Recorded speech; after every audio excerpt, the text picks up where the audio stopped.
Hello and welcome back to the vlog. I'm coming to you from my office today because I thought I would finally sit down and do a vlog I have been talking about doing for a very long time, and that is all about going back to school as an adult, whether you are pursuing your associates, bachelor's, master's, beyond that, although I can't talk to that because I'm only at master's. I thought I would kind of lay out what the experience has been like for me, what I've learned, how it's gone, how I have made different decisions, and hopefully it's one you find helpful. I'm going to start by saying I have tried making this vlog about 5 times now, and every time something goes wrong, or something pops up in the middle, or I get distracted, or something happens. So we are here, we are making it happen, and I'm just going to dive right in. If you're new here, I am pursuing my master's degree in human nutrition, and this comes from me being in the nutraceutical industry for about 7 years now. I started on the regulatory side, so working with companies that wanted label verification or just testing their product to make sure it aligns with different standards, auditing facilities, that whole world. And then I moved into the ingredient space, which is where I am now. So moving into like vitamins, probiotics, basically anything that goes into supplements you can buy on the shelves at like Kroger or Target. That is the nutraceutical industry. So I love it. I am so passionate about health and wellness, and being in ingredients just fits right in with that. I currently work with botanical extracts as the ingredients of interest. And so for me, it was a natural choice to go for human nutrition because the program starts with anatomy and physiology and then goes into the nitty-gritty and like down to a cellular level. So caveat, this vlog is not just for you if you're going for a human nutrition degree. I'm hoping that the information I share can kind of be all-encompassing. For me, it was human nutrition because that is relevant to what I do, that is relevant to my goals. But for you, it might be something totally different. I don't know, are there aerospace engineers watching? Probably not, but you get the idea. If you are planning to go back to school, step 1 is just figuring out what is going to be the degree I pursue and why. For me, nutrition, very obvious choice. Quite a few people in my industry actually have a nutrition degree or some kind of chemistry degree. It makes the work a lot easier understanding things on a more granular level. Granular level. And on a day-to-day basis, I work with a lot of people in R&D or innovation or product development. And so being able to explain not just what our ingredients are and why they're so great, because they are, but also how they actually function in the body and why they work, like mechanism of action, that really pushed me to pursue this degree. So now your decision is made. You are going back to school. You are doing it. You are pursuing that aerospace degree or nutrition degree or whatever it is. So now you have to pick a school where you're going to give all of your money and spend a lot of time and meet classmates and professors and all of that. So for me, the logical solution to the many, many schools that have human nutrition programs was to create an Excel spreadsheet. And if I can find it, I will pop it on the screen here for you. But basically, I took all of the information in my mind of what I wanted from my program, and I put it into categories on a spreadsheet. And so I started finding different universities that offered in-person classes, remote classes.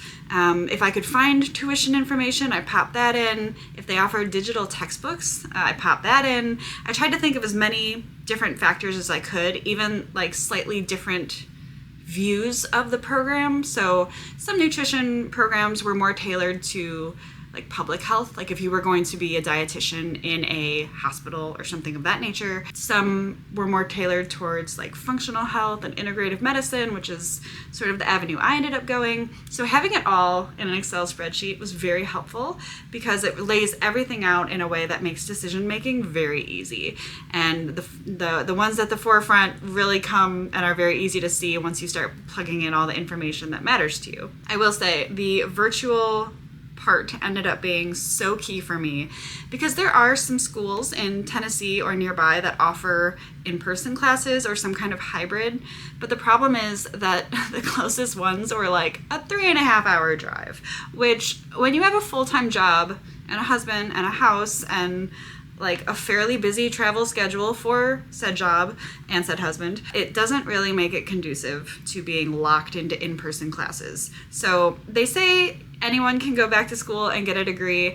I would agree with that. I would say if you are a parent with small kids, or if you are in charge of family members or helping family members in different phases of their lives, it's something to consider that virtual might be a good option for you.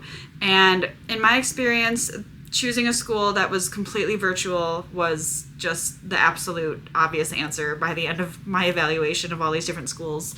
And there were so many that it made it a very hard decision, but I did find some alum or alumni on LinkedIn, connected with them. One of them actually ended up being one of my future teachers. And so if you decide on a school or you're still between a few, find them on LinkedIn, go to their page and click people, and it'll have people who are graduates of that program or maybe associated with the school in some way. And then just reach out to them and just say, hey, can I pick your brain? I'm thinking about going here for this program. Let's have a conversation. I found this very helpful, and I talked to several different people at the different schools that I was evaluating. Landed on Bridgeport, was very happy with my decision, and it has made all the difference in being able to have the flexibility I need in my schedule. You've got your program, you've got your school, and now you need to put in your application. And this, it wasn't as intimidating as I think they make it sound in movies, where you have all of these hoops to jump through. I had an online application process that was very easy and very straightforward, and then I had to write a sort of personal essay about why I wanted to join the program, what I was looking to get out of the program, what led me to it, etc., etc. I did have a few colleagues who also have higher degrees in the field to review it, edit it, help me kind of tailor it a little bit here and there, and ultimately, I think it was like 2 or 3 weeks after I put in the application, I got my response that I was accepted. It was a very exciting day, and I was going to be starting the program the following spring. Just a little note here, because of when I started, I could have started a semester earlier, but my employer at the time had a policy that they would cover part of your tuition if you had already been employed at the company for a year. So check with your employer if you are working full-time. See if they offer tuition reimbursement. I'm gonna guess that it has to be in a field that is relevant, showing that your education in this program will benefit you in your role in some way. So just be sure to check that, because if they do, that's awesome, good for you. And it's definitely something you don't wanna miss out on. So then I got to prepare, and I absolutely love school supplies. Like when I was a kid, I think first grade through about, be honest, I was a senior in high school, and you still made Christmas lists or birthday lists. I would ask for office supplies, and my family would get me like boxes of envelopes and staplers, and the best was when Kmart had all that, the dog stuff, and it was like every office supplies you could imagine, but it was dog pictures taken with a fish cam. I don't know if you remember that, but they were all different colors, all different dogs. I had a lot of, I think the black lab was the red. Anyway, I loved office supplies, still do. So preparing for the first semester was very exciting. I bought a lot of pens, I bought a lot of notebooks, which ended up being used thoroughly, and I've had to buy more. Highlighters, index cards, you know, kind of everything you would think of going back to school. So I felt prepared. I thought I had kind of carved out, here's when I'm going to study, here's when I'm, you know, that all fell apart as soon as the first semester started. I was unaware, I was so painfully unaware of how time-consuming it was going to be. And finding out that I do things the hard way, I'd make them even more time-consuming than they have to be. Semester 1, I had anatomy and physiology, and I had an intro to biochemistry. And they were kind of prerequisites to the rest of the program. I dove in, would take notes on all the readings, would take notes by hand, like in a notebook, on all the lectures. And a lecture that was supposed to be 45 minutes would turn into like 3 hours for me, because I would pause it, take notes on the slide, draw pictures, and actually, you know, I have to find my notebook from anatomy. Hold on. Okay, so this is just one page where I have my little tabs, I have all my notes. I have a picture of the knee, like complete with all the tissues. And then my favorite, wait, I drew the skull, and I was so proud of myself with my skull. Hold on, I have to show you. Okay. So this is my skull. I mean, I went all out. Like, this took me hours, okay, to draw and get all the lobes right. And then I also have this beautiful picture when we started learning the muscles in the face. Honestly, this took forever. And I made it a lot harder for myself than it needed to be. So this was my first 2.5 semesters, really, was writing everything out, pausing it. I had, at my second semester, I had a pathophysiology class, and the lectures would be 2.5, 3 hours long, the lecture itself. And then my version of the lecture would obviously be a few hours on top of that because of my pausing and note-taking. So what I will recommend to you in preparing for that first semester, buy a printer. Because your teacher will likely provide the slides to you that they are going to cover. Then you can do what I have done this semester, which is get a binder, make it all pretty, you know, with the little slide-in pockets on the front. This is my vitamins and minerals class. And just print out the slides. And then you don't have to take the notes and spend the hours. You can just print them out, have them. If the teacher gives you extra information, you can make notes in the margins. But I mean, this is one of, I'm looking at a pile of like 7 notebooks. Wait a minute. 1, 2, 3, 4, 5, 6, 7, 8, 9. 9 notebooks from the past 3 semesters. So you're gonna save yourself a lot of time by buying a printer. I will link the one I bought down below. It's an Epson Eco Tank, I believe it's called, the ET2400. I found it on Amazon. It was not that expensive. It came in like no time and was super easy to set up. So I just needed one, no bells and whistles, just something to get me through. Now, as I've gone through the last 3 semesters, and then I just started semester number 4 a couple of weeks ago, I've taken away a lot of lessons. First and foremost is that school has changed a lot since I got my bachelor's degree 11 years ago now. School is just so different because of how technological advances have played into everything. Now, AI is great in a lot of ways. I don't personally use AI a ton. Like maybe if I can't think of how to word something, I will jump on ChatGPT, or if I'm trying to make something look prettier, I will jump on ChatGPT, but I don't use it that much. And in my second semester, one of our big like full semester projects, I had to do a research paper, and I did mine on PMS and all of the different deficiencies and things that make PMS worse and what you can do to ameliorate that. I was so proud of myself. And as I do with my Excel spreadsheets, I created a whole document with all of my sources and the citations and the information I was pulling from different quotes. I had it all, I mean, I had like 25, 30 sources. It was beautiful. And I got my paper back, and I had all good grades, and it was a great marks and comments from the teacher. And then at the very bottom, there was a minus 30% for AI generation. And I looked at that and I almost burst out crying because I'm a perfectionist and it spent a lot of time on this assignment. And as it turns out, my teacher thought I created my entire paper using AI. So I was really glad I had my Excel spreadsheet that I could then send him and say, didn't use it at all for this paper. I don't know what flags it as being used for AI. I don't know.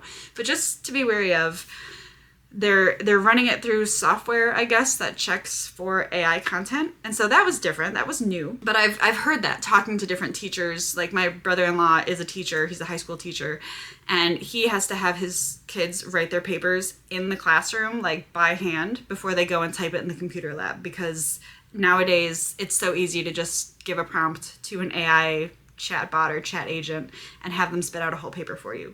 So that's kind of terrifying, but if you do it the right way, because you actually want to learn the information, they do run it through a software now, and if you get flagged, just be sure to have your evidence showing that you did not do that, you did it the old-fashioned way. And I hate that I say the way I do it is old-fashioned, because then I feel old.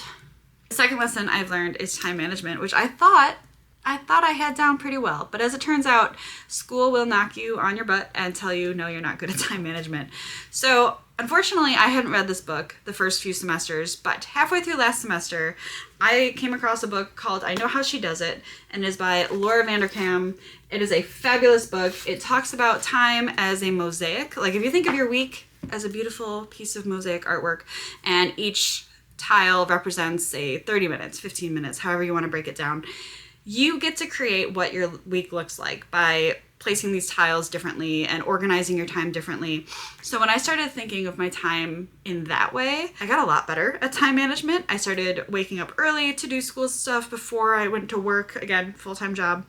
And I was able to fit a lot more into my days when I started thinking about, all right, well, it's 7:30 now. By 8:30, I'll have this done and I can be on to this task. And then after work at 5:30 or 6, I can do this for a half hour. And then I still have a half hour to do this.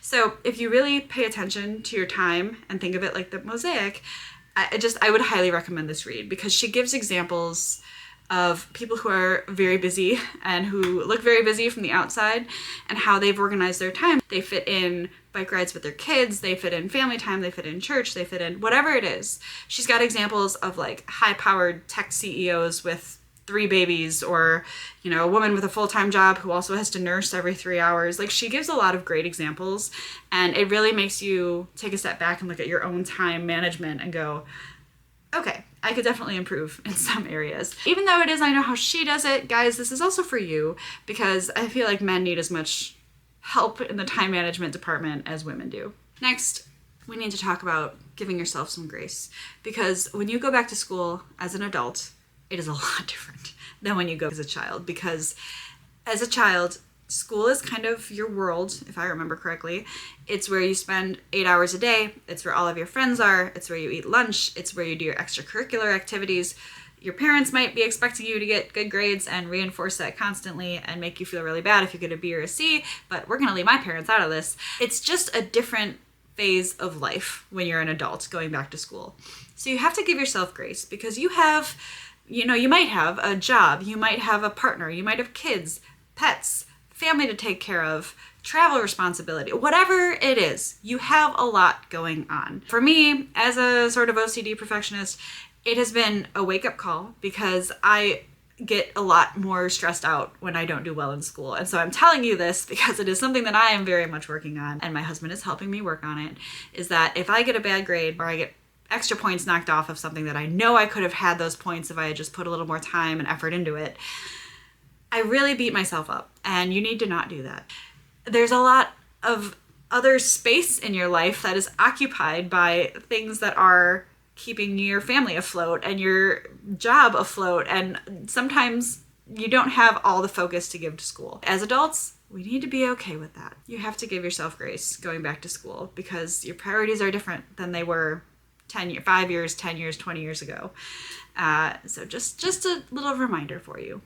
And finally, something that I didn't realize until I started to get into the first semester or two is that you don't have the same camaraderie with your classmates as you did when you were in elementary school and high school. And what I mean by that is, especially if you're doing a virtual program, it's completely asynchronous. So you might have something due Wednesday at midnight or Friday at midnight. And even if you're doing a hybrid style where you're going to school some days and then the rest of the week you're home, you don't build the same relationships with your classmates as you used to. Or maybe that's just me. I don't know. Let me know your experience in the comments. But we have different discussion boards we have to do on a weekly basis. And so you start to see the same names week after week and semester to semester of the same classmates who started with me last year. And we have that kind of rapport going on, but it's purely academic.